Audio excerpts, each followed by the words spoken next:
सबसे पहले हम काउंट ब्लैंक के बारे में बात करेंगे। इसका जो सिंटैक्स है उसमें हमें फॉर्मूला का नेम और साथ में रेंज पास करनी होती है कि किस रेंज में से हमें डेटा को फिल्टर आउट करना है या फिर फाइंड करना है। तो डेटा आप देख रहे हैं कि मेरे पास कुछ डेटा है जिसमें क्या है, कुछ ब्लैंक सेल्स हैं। ठीक है, तो काउंट ब्लैंक का काम क्या है, इस डेटा में से ब्लैंक सेल्स को काउंट करके बताएगा कि आपके डेटा में ब्लैंक सेल्स कितने बार प्रेजेंट हैं। तो हम नॉर्मली क्या करेंगे, काउंट ब्लैंक लिखेंगे और उसके बाद इस रेंज को दे देंगे कि किस रेंज में से आपको फाइंड आउट करना है। ब्रैकेट क्लोज करेंगे और एंटर कर देंगे। तो आप देखेंगे कि आपके पास आउटपुट आ गया है, मतलब आपके डेटा में 10 टाइम्स जो है वो ब्लैंक सेल्स प्रेजेंट है। इसका यूज़ क्या होता है वो मैं आगे वाली वीडियोस में आपको बताऊंगी। ये था बिल्कुल बेसिक कॉन्सेप्ट। तो अब बात करते हैं काउंट इफ के बारे में। जैसा कि इसके नाम से ही आपको पता चल रहा है कि इफ प्रेजेंट है, इट मीन्स यहाँ पर कंडीशन होगी। हम कंडीशन के बेसिस पर कोई भी डेटा फाइंड आउट करेंगे। ठीक है, ये सिमिलर है सम इफ से, बट इसमें एक आर्ग्यूमेंट कम है जो होता है सम का। यहाँ हम सम नहीं करेंगे, यहाँ पर हम सिर्फ काउंट करेंगे। तो काउंट इफ का अगर आप सिंटैक्स देखते हैं तो इसके अंदर आपको 2 आर्ग्यूमेंट पास करने होते हैं। पहला रेंज, दूसरी क्राइटेरिया। क्राइटेरिया मतलब कंडीशन, कि आप किसके बेसिस पर अपना डेटा को फाइंड आउट करना चाहते हैं। ठीक है, रेंज मतलब कहाँ से आपको फाइंड आउट करना है। तो सबसे पहले हम यहाँ पर क्या करते हैं, फॉर्मूला पुट करते हैं काउंट इफ का। उसके बाद रेंज तो मतलब हमारा डेटा हो जाएगा जहाँ से हमें फाइंड आउट करना है। अब हमें किसके बेसिस पे फाइंड आउट करना है, सबसे पहले हमें वो चीज़ ध्यान रखनी पड़ेगी, मतलब हमारा क्राइटेरिया या फिर हमारी कंडीशन क्या है। तो हमारी कंडीशन क्या है कि हमारा जो प्रोडक्ट है और उसका नाम जो चेयर है, मतलब चेयर हमारे डेटा में कितने बार प्रेजेंट है वो हमें फाइंड आउट करना है। तो मतलब हमारी कंडीशन हो गई चेयर और रेंज हो गई चेयर जिस कॉलम में प्रेजेंट है वो रेंज हो गई। रेंज हमेशा हमें वही देनी होती है जो हमारे कंडीशन से रिलेट करती हो। जहाँ पर हमारी कंडीशन होगी उसी कॉलम को हम रेंज मानेंगे। तो हमारा रेंज हो जाएगा ये वाला कॉलम, क्योंकि कंडीशन हमारी इसी वाले कॉलम से निकाली गई है। ठीक है, उसके बाद हम कॉमा प्रेस करेंगे। अब ये पूछ रहा है क्राइटेरिया। तो क्राइटेरिया के अंदर आपको पता है कि आपको चेयर फाइंड आउट करनी है, तो आप इन्वर्टेड कॉमा के अंदर, डबल इन्वर्टेड कॉमा के अंदर चेयर पास कर सकते हैं।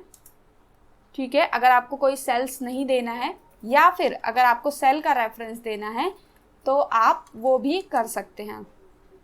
आप कैसे करेंगे, उसके लिए वापस से ये वाली रेंज देंगे और कॉमा प्रेस करेंगे। इस बार आप चेयर मैन्युअली ना लिख के इस वाले सेल का रेफरेंस दे देंगे। इन केस अगर आपकी कंडीशन चेंज हो जाती है और आपको बोला जाता है कि किसी और चीज़ का फाइंड आउट करो, सपोज लैपटॉप के लिए बोला जाता है, तो आपको क्या करना होगा, सिर्फ यहाँ पर लैपटॉप लिख देना होगा और ये ऑटोमेटिक चेंज हो जाएगा। बट इस वाले केस में आपको F2 प्रेस करके फॉर्मूला में जाना पड़ेगा और यहाँ से इसको चेंज करके लैपटॉप बनाना होगा, तब आपको आउटपुट मिलेगा। तो आपको जो कन्वीनियंट लगता है आप उसके अकॉर्डिंग डेटा को फाइंड आउट कर सकते हैं। अब बात करते हैं काउंट इफ्स की। सम इफ्स कैसे काम करता था, मल्टीपल फंक्शंस, मल्टीपल क्राइटेरिया या कंडीशंस के लिए, सेम वैसे ही काउंट इफ्स भी काम करेगा मल्टीपल कंडीशंस के लिए। काउंट इफ सिंगल कंडीशन के लिए, काउंट इफ्स मल्टीपल कंडीशंस के लिए, एक से ज़्यादा कंडीशन के लिए। तो यहाँ पर हमारी कंडीशन क्या है कि प्रोडक्ट तो वही है, चेयर होना चाहिए और उसकी सेल क्वांटिटी 10 होनी चाहिए। तो ऐसा जहाँ पर भी है उनकी काउंटिंग हमें बतानी है। ओके, तो इसके लिए भी हम यही करेंगे, काउंट इफ्स लगाएंगे। उसके बाद पहला आर्ग्यूमेंट है क्राइटेरिया रेंज 1, मतलब जो हमारा फर्स्ट कंडीशन है उसकी रेंज क्या है। तो फर्स्ट कंडीशन हमारे केस में चेयर है। आप इसको पहले और इसको बाद में भी ले सकते हैं, जैसा आपका मन करे। तो हम पहले चेयर को ले रहे हैं, तो हमारी पहली रेंज चेयर वाली कॉलम हो जाएगी, मतलब ये वाली कॉलम। उसके बाद कॉमा। अब हमने रेंज तो दे दी, अब पहली कंडीशन क्या थी, पहली कंडीशन चेयर थी। आप इन्वर्टेड कॉमा में भी लिख सकते हैं, मैंने काउंट इफ में बताया था। उसके बाद कॉमा, अब पूछ रहा है क्राइटेरिया रेंज 2, मतलब सेकंड जो कंडीशन है उसकी रेंज क्या है। तो हमारी सेकंड कंडीशन क्या है, सेल क्वांटिटी, तो मतलब इसकी रेंज ये वाली हो जाएगी। उसके बाद कॉमा क्राइटेरिया 2, अब सेकंड कंडीशन क्या है, तो ये वाला सेल हो जाएगा, ब्रैकेट क्लोज करेंगे। इसमें पहले आपको कंडीशन से रिलेट करता हुआ रेंज देना है, फिर कंडीशन देनी है, फिर दूसरा रेंज, फिर दूसरी कंडीशन, ऐसे ही आगे बढ़ता जाएगा अगर आपके पास और भी कंडीशंस हैं तो। उसके बाद एंटर प्रेस कर देंगे तो आप देखेंगे कि आपके पास डेटा आ गया है। क्वांटिटी 10 वाले बहुत सारे हैं हमारे पास, बट यहाँ पर ये डेटा सिर्फ उसी का दिखाएगा जिसमें ये दोनों कंडीशन मैच होगी। मतलब प्रोडक्ट तो चेयर होना ही चाहिए, साथ में जो क्वांटिटी है वो भी 10 होनी चाहिए। तो ये 2 के साथ मैच हो रही है, इसलिए इसने आउटपुट हमें 2 दे दिया है।